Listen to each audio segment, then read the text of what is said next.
अस्सलाम वालेकुम। आज हम पास्ता बनाने जा रहे हैं। पानी को बॉईल के लिए रख दें। तो पास्ता मैंने लिया है ये शेप। तो अब पानी में बॉईल आ चुका है। नमक डाल देंगे, ऑयल डाल देंगे, पास्ता भी डाल देंगे। तीनों चीज़ों को मिक्स कर लें अच्छी तरह से ताकि पास्ता हमारा चिपक ना जाए। 5 से 6 मिनट तक बॉईल करके चेक कर लेंगे। पास्ता हमारा बॉईल हो चुका है। अब हम निकाल लेंगे। तो प्लीज़ मेरे चैनल को सब्सक्राइब कर दें। आप मेरी वीडियो देख लेते हैं लेकिन मेरे चैनल को सब्सक्राइब नहीं करते हैं। तो अब हम ऑयल डाल देंगे, सब्ज़ी को फ्राई कर लेंगे अच्छी तरह से 3 से 4 मिनट तक।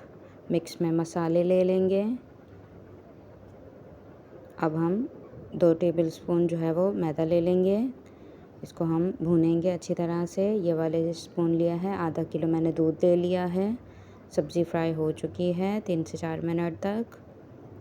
अब हम इसमें बटर डाल देंगे 2 चम्मच, मैदा डाल देंगे। इसको अच्छी तरह से भून लें 3 मिनट तक तकरीबन। जलना नहीं चाहिए, मीडियम आंच पे भुनेंगे।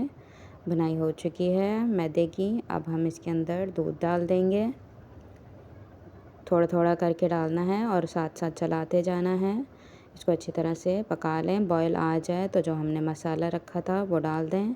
फिर अच्छी तरह से मिक्स करते रहेंगे ताकि गुठलियाँ कोई ना रहें।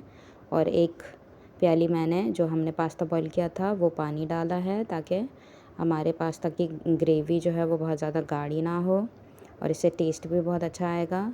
तो अब हम पास्ता डाल के अच्छी तरह से मिक्स कर लेंगे। सब्ज़ी डाल दें जो हमने फ्राई की थी। देखिए माशाल्लाह से तैयार है हमारा पास्ता। मेरी वीडियो देखने के लिए बहुत बहुत शुक्रिया।